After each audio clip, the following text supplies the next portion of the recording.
as they say, Miz and Miz TV and Miz Morrison, whatever. Anyway, Jeff Meacham here. Welcome to Talk Wrestling. We're on the Jeff Meacham Network tonight. We're on WDQ, the Greg Cherry brand, the Custody Studios. First off, let me get to this comment real quick because I saw it during Aaron's feed. I'm not sure what you're referring to, Darren. So help me out with the with what you're asking about there. I'm not going to do my usual, you got a super chat to chat because I really just don't want to be all dramatic about it. I do just want to get my 2 cents out there. I really didn't plan on being on live after Aaron, but it was just so disappointing in the show. So let me go ahead and get the comments out there right now. Best wedding ever. The wedding part, yes, it shouldn't have been the main event for my money, but it was the least chaotic wedding in 30 years on WWE television. So there you go. Braun Breaker is a feature of NXT. Rex Steiner's he's got potential, no doubt about it. Joey, I have no idea what the hell you just said here. Not a clue. While for Aaron, I dance like Jim, like Friday the 13th Final Chapter. Wow. Not even sure what that means. But okay. Nick says, can't wait to hear what you have on your mind. Here we go. And Marshall says, I like the wedding. I didn't mind the wedding. I didn't mind that the wedding took place on NXT TV, on the new NXT 2.0, whatever the hell you want to call it. My issue is they crowned a new champion tonight, and it wasn't the main event. And it wasn't until I saw who the champion was that was crowned that it made sense, because they didn't crown LA Knight like I felt they should have. They didn't crown Kyle O'Reilly. He wasn't in the match. And they didn't crown a new champion. They rechristened the championship with Tommaso Ciampa, who, as you guys may or may not remember, did not actually lose the championship. He was forced to vacate the championship due to injury. If you remember back, what do you call it? A couple of years ago now, when he suffered the neck injury. So I do agree with what Aaron said here a few minutes ago, that it's going to be very much a thing of he's the veteran champion like Joe had been recently, and that he'll be that locker room leader type, where he'll guide the new guys, and coach them along, and all that happy jazz. I want to say that's right, March 2018. It just seems like it was shorter time, but God, if it wouldn't surprise me if it has been 3 years, because 3 years is not a very long time. So again, time just flies by when you have other things going. When you become a parent and you do this full time, your brain kind of goes to mush. Even 2019, even still, that's still not that long ago in the big picture. Marshall says, do you think we'll be able to do a Razor Shawn style NXT champion, who the real champion is, and Smoke comes back? No, I think they've moved on from Joe being the champion and Joe being back in NXT. I think that was a placeholder, a means to an end type thing to get where we are tonight. The fact that Ciampa won leads me to believe that was the plan all along, with or without Kyle O'Reilly's being taken out, any of that. So I think we're going to see a Pete Dunne versus Kyle O'Reilly program going into the War Games takeover pretty soon. I think we'll see Ciampa face probably Rex Steiner. I'm not going to use that bogus name of his. It's going to be, again, I'm not overly mad at the way the show was laid out, right? It was just how the show went. It was laid out terribly. The championship should always be the main event. And I know the wedding was a big deal, and it's been a long-term angle for the show, and I know that people were expecting all kinds of chaos and mayhem, and it didn't happen. There was a lot of ha-ha, a lot of funny, but it wasn't it was a happy ending. Like Aaron said, they actually got married, kissed the bride, the whole thing. It actually worked out, and they're now married, and it's cool. So we'll see how that plays out on TV going forward. I think Joe's going back to SmackDown. I wouldn't mind seeing him if he's actually legitimately injured. Then take the time, do the rehab, get the rest, shake it off, and come back.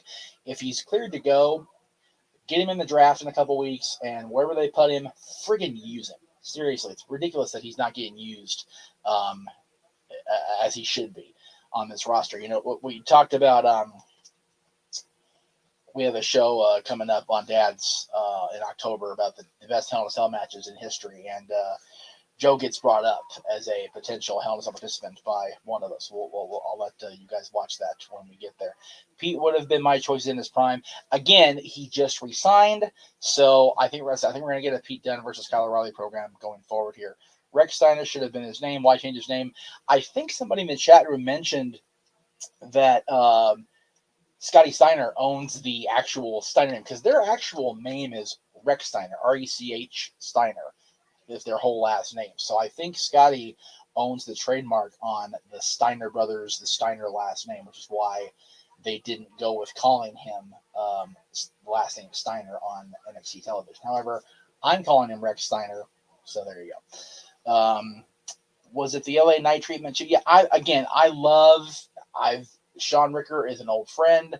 I'm so glad he got re-signed with WWE. I'm glad he got a great program with Cameron Grimes and Ted DiBiase. But he is the guy that I think should be at the head of this brand. You talk about a guy who has developed out of a developmental territory. He was in NXT briefly. Didn't make TV as far as I recall. Went to Impact, made his name, just really worked himself up from the indies here in California and really made himself a superstar. He is that guy. He is the superstar that will carry NXT into the next 5 to 10 years from my standpoint. So not happy with that at all. Do you think Carmelo is going after the North American Championship? 100%. That's what I see happening. Again, I'm still trying to get myself worked back into watching NXT every week. I've been off for so long. Tuesday nights have been such a bitch for me to get anything done. Between doing the interviews and now being back inside producing Snapboy Sports Bar. So I am going to try to start, getting more honed in on watching NXT on a regular basis and try to figure out who everybody is again. I feel like I'm watching Impact Wrestling and trying to, who are these kids? Or watching the LA Kings. But yeah, I liked what I saw out of the talent, right? But it was just, like I said in Aaron's chat, it was very 95 WWE as far as presentation, way over the top, gimmicky character, and the colors were just, Aaron said his TV was pixelating out, so was mine. It was just a hot mess trying to get that TV. I got a big ass TV, and it was trying to focus on all the colors. The colors, it was ridiculous. So yeah. Anyway. Nick says, Rex is one of those Vince guys. However, the crowd will turn on him if they push him down our throat. Yep. Again, Parker, I forget the kid's last name, but the guy looks like Brock Lesnar. It's just bad that he looks like Brock and he got touted as the next big thing and never given a chance. They need to give this, Rick Steiner's son a chance and really let him develop before they put him all up in our business. Brooke Shenson is Bull Buchanan's son. Aaron mentioned that during the feed. He should be called B Squared 2.0. No, this 2.0 thing is going to make me Ralph. Good grief. Marshall says, should NXT have the Intercontinental Championship similar to the main roster, or is North American? That's what that is. The North American Championship is NXT's Intercontinental /US Championship. It is the secondary title of the brand. That's exactly why that title was commissioned in the first place, to give NXT a secondary, quote unquote, upper mid card male championship. Paul says they crammed too much into that first hour. Very much so. Like it was throwing every damn piece of paintball at the wall and see what stuck. And a lot of it stuck and a lot of it stank. That was the problem. Rich Holland versus Rex Steiner is Vince's dream match, right? Those two guys are just solid dudes. And if that whole Vince meme where he, faints out of almost an orgasmic look on his face, those two guys will induce that match in a heartbeat, induce that feeling from Mr. McMahon, no question about it. And again, I'm not going to sit here and hate on Vince and hate on Bruce. I did call him lean brains in the chat. That was, a little over the line for my money. I just don't agree with them taking over this brand and booking it like the WWE main roster. It needs to have a distinctive feel. And, I joked on Twitter that, Hunter having the cardiac procedure, was from a broken heart. I'm not really joking, because this thing that he has developed and nurtured and really just tried to make his own identity outside of being the game and being a creative director and executive is just being whitewashed away, and it's bullshit. Maybe Triple H will be back to next week and clean up some of the mess. Dude, don't count on it. We've been hearing it for weeks now that Vince McMahon and Bruce Pritchard were going to take over the brand, and Kevin Dunn was directly in charge tonight. So it's going to be more of the same. Tuesdays are going to be very difficult for Aaron and I to watch these shows. Paul says, who was that Tony D'Angelo guy, the hockey player for the New York Rangers? Thank you for the hockey reference, Paul. I love you for that. Thank you. Vince Russo should start booking NXT. Your thoughts? Nope. I don't. Okay. Again, I say this on my shows all the time, and I mean it. I think Vince Russo is a good person. He and I have gotten along very well over the years.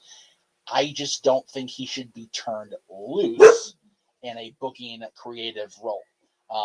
If he has a McMahon filter at this stage of their careers, it's still bad because Vince's filter it's got nasty ass dry coffee grounds in it at this point. It's very, very sour. So anyway, just wanted to get on there really quick. I didn't want to be on here too long and screw up Aaron's algorithm. But let me just, as Betsy clearly tells me it's time to sign off for the night. Let me just say this. It's going to be a fun ride here with No DQ this week. Let's see. Do you think they should redesign the championships to go with the new look logo of the show? No. Leave them the way it is. I mean, maybe change the lettering on the logo itself on the belts, but that's really all that is necessary. Thank you, sir. Appreciate it. So I just don't.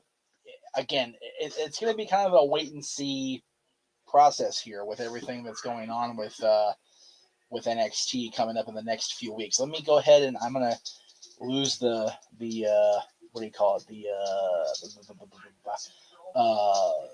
logos here because I want to go into this room so I have access to it's orange now.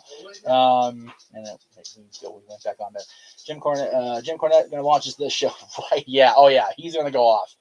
No doubt about it. So let me do my plugs real quick here, and then I'll get out of your guys' way, and you guys can go enjoy. It's only 11 o'clock back east. Enjoy the last hour of the day. Tomorrow on the Jeff Meacham Network and the Greg Cherry brand, we have the Greg Cherry Show with coverage on football, WWE, AEW, Weird Loss from Arizona, and our Wednesday Q&A. And, of course, you can catch us right before Dynamite goes live at 8 o'clock Eastern. Thursday on the Jeff Meacham Network, we've got my interview with Genocide and Rachel Ryan, my dear friends from Paradise Kitty, who, of course, will be in the Viper Room Friday night. So check them out Thursday night on the show. 2-on-1 instead of 1-on-1. And then, of course, Friday we do our dad's Not Always on Wrestling episode, the top 10 musical moments in non-musical films. You can, of course, check out my Twitter poll right now for Talk Wrestling for next week's show. Again, I'm not trying to advocate Big E losing the championship. He just won the damn thing. But of these four guys, or maybe somebody else, who do you think will dethrone Big E as the WWE champion? Will it be Drew McIntyre, Bobby Lashley, the almighty Goldberg, or Brock Lesnar? Go vote right now on that poll. Check it out right now. That's over at Jeff Meacham _Jeff Meacham on Twitter. Excuse me. That's it for me. Let me see. I saw two comments here I wanted to get through real quick. NXT needs to get rid of all the extra titles, the women's tag, maybe North American title, because there's just too many. Agreed, 100%. The main roster too, by the way. And Paul, I wonder how many guys are getting called up for the draft in a few weeks. The roster is huge now. The draft's going to be very indicative of how we go in the next year plus. That's it, guys, for me. Have a great night. We'll see you tomorrow on the Greg Cherry Show. Come back tomorrow for Aaron's review of Dynamite here on NoDQ.com. And for everybody at NoDQ and the Jeff Meacham Network and the Greg Cherry brand, I got these studios. Have a great night.